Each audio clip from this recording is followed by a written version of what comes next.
this debt. And he was going on about it. If you are going to talk about debt, the NDC is on record in their 8 years between 2009 and 2016 to have contracted over $30 billion worth of debt. The NPP debt over the same period, as we speak, is about 13 billion. So if you're going to talk about debt and responsibility and assign culpability to NPP, you'll be mistaken. Why? Because, like I've told you, if we're going to talk about our debt burden as a country and the debt servicing, the NDC borrowed more. They have contributed more to our debt. Is that how you analyze the effect How do you want to analyze of debt?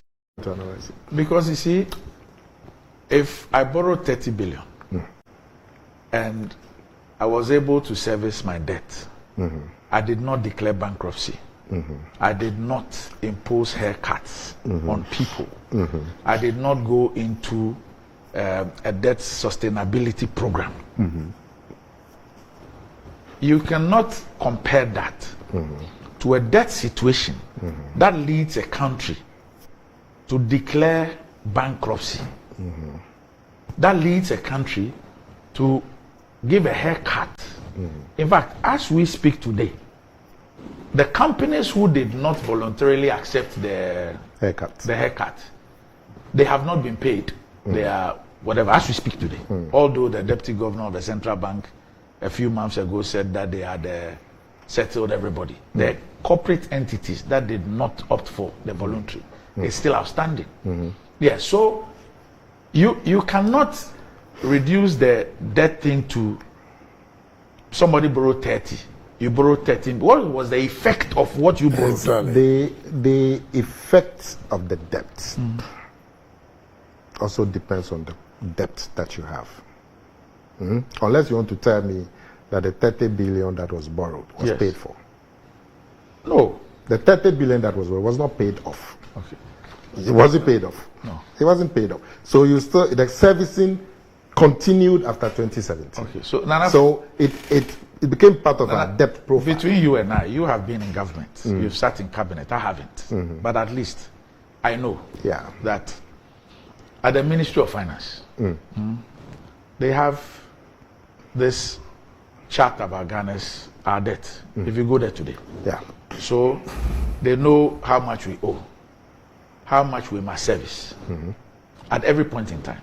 So even when we're applying for a loan, they can input it, and you can tell the effect or the impact that you have on the economy. So at every point in time, when you take over a government, you know that per our debt situation, this is the picture. If I do A, this will be the impact on the debt situation.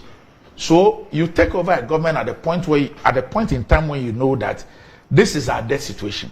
When I borrow B, this will be the implication. I borrow C, this will be the implication.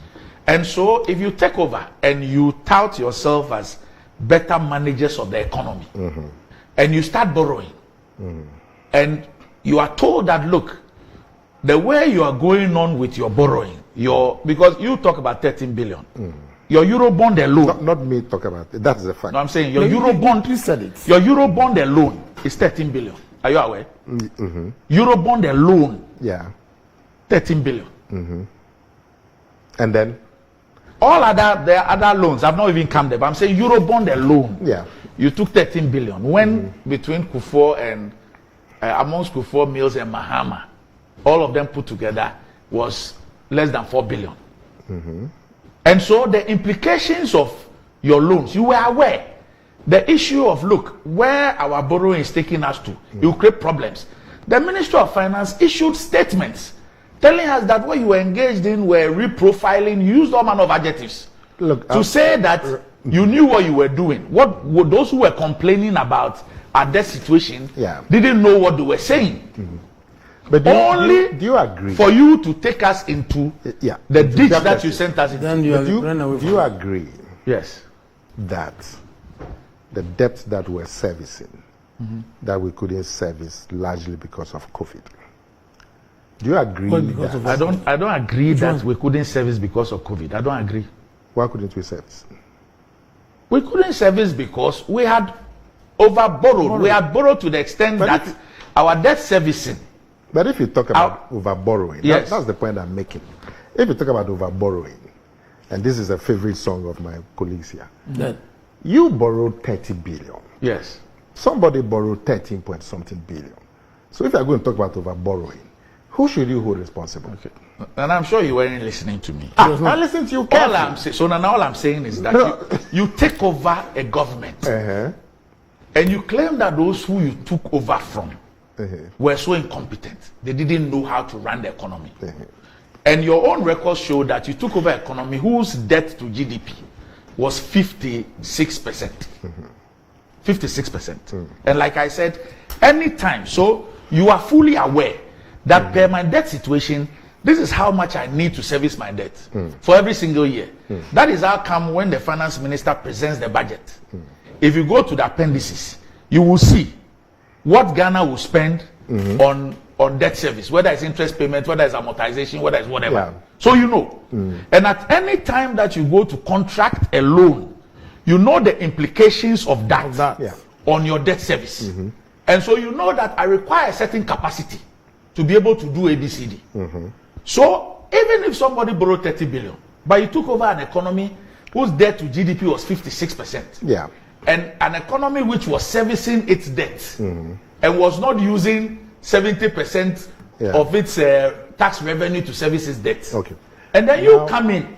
Then you go into debt exchange. But you would agree that the borrowing that happened under NDC was more than twice what happened at the NPP. So if I'm going to talk about, sorry? No. These are official figures. So what are figures? These are official figures. Show it. Show them. Now, you would agree that your servicing depends on the debt. Now, so our debt at the time let me finish. NPP took over is 120 billion. Let me finish. Yes. 120 billion. Let's stay in Ghana. Let me finish. Don't go for so, but we're staying in Ghana. Yes. Yeah, but you're talking about 120 billion. We're talking about what? 120 billion was our debt, Nana. 120 billion. Can I finish? Debt to GDP 56%. Yes. I'm saying that so what I want to establish very clearly is that when you talk about borrowing and reckless borrowing that they've been saying, if you talk about that, I'll tell you very simply that when it comes to borrowing, NDC borrowed over 30, which is more than twice what NPP borrowed. So don't talk about reckless borrowing. Where are you getting those figures from? These are official figures. From go and check from the Bank of Ghana website. So I'm just telling you let me finish. That it was 120 billion. As against the latest figure was 700 and something billion. And then we have the debt to GDP figure as well. Yes. Before debt restructuring and current. You will not take it. Let your producers check how much NDC borrowed. 120 billion was our debt at the time NDC exited office. Exactly. It is reflected in what Kenoforiata told Parliament. You just check from the Bank of Ghana. It's easy for your people to check. Now, my second point is about the servicing. You would agree that before COVID, we were servicing our debt. Before COVID, we were servicing our debt. Even during COVID? During COVID, we were servicing. But the debt exchange, the difficulty came until recently. 2022 November. We were servicing our debt 2020, 2021, 2022 until November. Yes. So the difficulties with COVID, as John Mahama said at Harvard, impacted on our ability to service debt. Look, debt to GDP is a ratio, isn't it? Yes. So when you have your GDP drop from 6.5 in 2019 to 0.8 in 2020, it would affect the ratios. You're talking about growth rate, not GDP. GDP. Ghana's GDP has been growing. Yeah. You are referring to growth rate. Yeah. Ghana's GDP has been growing. The economy has been expanding. Yes. And so the debt to GDP, that is what lured you to go into taking all those loans. Because when we did the how do you call it? We did the. But you are saying what I'm saying. No. I'm just saying that you are referring to growth rate, not GDP. Ghana's GDP keeps increasing. Yeah. But I'm saying to you, listen, when you have your GDP growing at 6.5, and then it drops to 0.8, it will affect the ratios. And that's what happened in 2020. But before that, we're servicing our debt. Or we're not servicing our debt. So, and now we've gone into a successful negotiation that gives us the briefing space, because this is what we are doing to get ourselves out of the problem.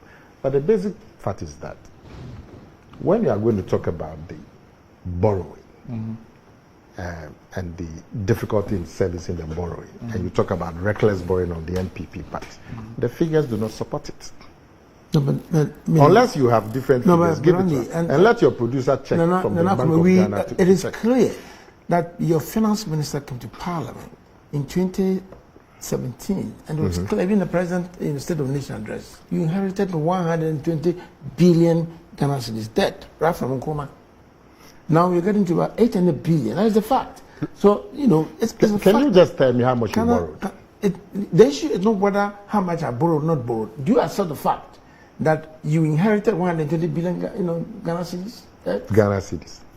Yes. Ghana do you accept that? I don't know about that.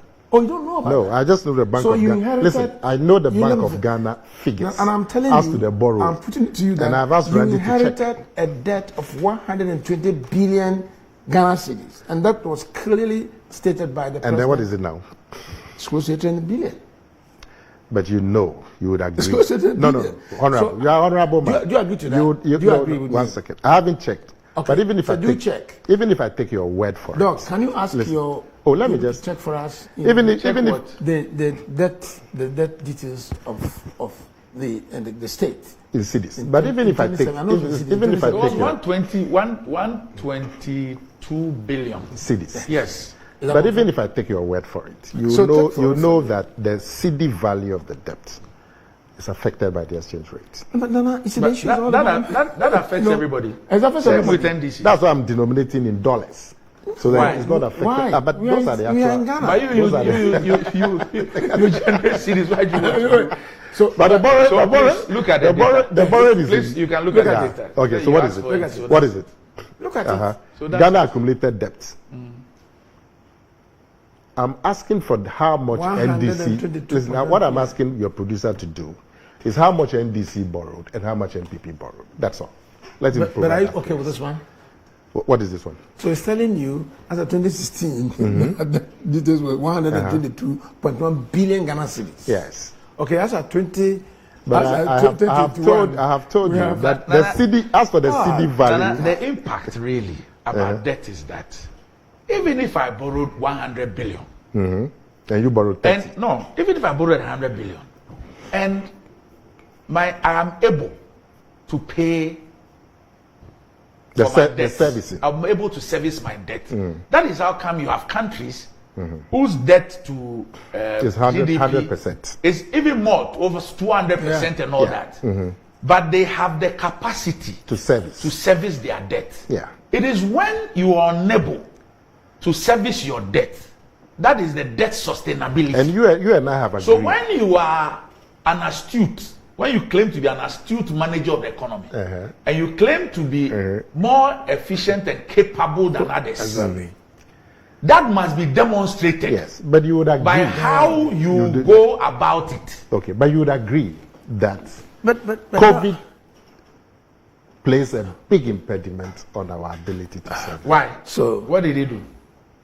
You may have no impact the at all. COVID that gave us 33 billion. What did he do? You may have no impact at I all. didn't what say did no. you say exactly what he did? I'm saying the COVID that gave us 33 billion. Yes. Yes. How did COVID? COVID, listen, Yes. the growth rate of the economy during COVID fell from 6.5 to below 1. The revenue shortfall, Yes. you have to still find $1 billion every year to pay energy costs. the take or pay. No, what was the revenue shortfall? All those are indicated in the documents that were presented. The revenue shortfall for which year? The COVID years you're talking about. Oh, those are huge shortfalls. The finance minister went to Parliament on an urgent question to answer. And he said what? How much we got from COVID, how we spent the COVID money. He told us what we spent on COVID and how much we used to balance the budget. So COVID gave us money, to finance COVID expenditure. How much did we get from COVID? Now it could be about a little over 30 billion. 30 billion. Yes. CDC. But you know, the what do you call it? The energy take or pay alone, you need to pay $1 billion a year. But Nana, what has take or pay got to do with COVID? No, because it's still money. You must generate the money. And so when your revenues have fallen because of COVID, unless you don't agree that COVID had any impact at all, you don't agree. I have not said so. Yeah, so if it had an impact. I'm just telling you that if it had one, the COVID that had an impact gave you 33 billion. So it wasn't a negative impact. It was a positive impact. Balance it. Money. You had money. Because the finance minister was in Parliament. Do you agree? And he gave us the details. No, do you agree that COVID had a negative impact on us? Or you don't agree? Oh, some negative because impact. Some negative impact. So when you do the analysis of our debt servicing capacity, you cannot discount the impact of COVID. Tell me what the impact is. You should be able to tell me that, for example, Nana, you should be able to tell me that, for example, the revenue shortfall. Yes, that the revenue shortfall was X. And that had Y effect. I hope you understand what I'm saying. No, I follow. Yes, because if a finance minister is telling me that these were my receipts as a result of COVID, I used Y on all COVID expenditure. So he's even saying that my specific COVID expenditure were dealt with by inflows for COVID. And then I got an extra to also balance my budget. So if we're saying that there were revenue shortfalls that affect, then we should be dealing with the data. Yes. The numbers. And so you mean COVID had no impact at all? No, but you had a beneficial impact. And you've asked me this question before. I've answered you. But what you are saying, your view is that COVID's impact was positive. All I'm trying to tell you is that you are blaming everything on COVID. You are blaming your inability to carry a load. There's a tree on COVID. There's a tree. They say we'll catch you. But you are also blaming it on incompetence. That's the implication of what you're saying. I'm saying, yes, you told me. That's why I told you that at every point when you borrow, the implication of that borrowing is clear to you. That's like a dashboard. Yeah. And I'm sure now you know that. But then you didn't know that COVID was going to come. Nana. Then I won't take it. but because when you were looking at the dashboard, you didn't know that COVID was going to come. And the impact I'm telling you that the warnings started coming. And you see, Nana, the worst part is that, the worst part is that when we were shut off the capital market, we still got the Bank of Ghana to even print money for government. Money way above that 3 billion you were going to take from the capital market. Exactly. Printed more money. Yes. But that shows you that COVID did not cover all the shortfall. Which shortfall? The shortfall in our revenues. You couldn't go to the capital market not because of COVID. But that's what I'm telling you. We couldn't go to the capital market because the ratios went out of sync. Because you couldn't pay. Now let me, I was going to. Just 2 seconds. No, I was going to. Oh, by you 2 seconds. Now because of what Randy is saying, he's my friend. I don't know why this morning he's. Because of what you are saying, I'm going to read to you what our man told. Right? Not 2 seconds. What our man said about COVID and the impact. Who said? So Nana, read two things. Read what he said about Africa and read what he said about Ghana. I've already told you. That when he came to Ghana, you don't get what I'm saying. I'm saying if you read what he said about Africa, kindly read exactly what he said about Ghana. I will do what you like, no problem. Like governments, like you know, you're my friend. Like governments all over the world, it became necessary for African governments to take action to shield their population from the effects of the COVID pandemic. This meant in many cases an increase in deficits. due to unbudgeted expenditures. This has devastated many African economies and sunk them deeper into unsustainable debts. The pandemic has had a very deleterious effect on the economy of African countries. Data from ECA shows COVID-19 created the worst recession in Africa in 50 years, with real GDP shrinking by an average of 3% in 2020. The pandemic is estimated to have dragged about 55 million Africans into poverty. This is John. So then he goes on to say this about Ghana. He says that in my country, Ghana, the country has emerged in poor shape from the COVID experience. So he agrees that Ghana too had it. Then he says, a ballooning deficit, double-digit inflation, nose-diving currency, increasing debt distress are some of the symptoms, which is the same symptoms he has given for Africa. Then he goes on.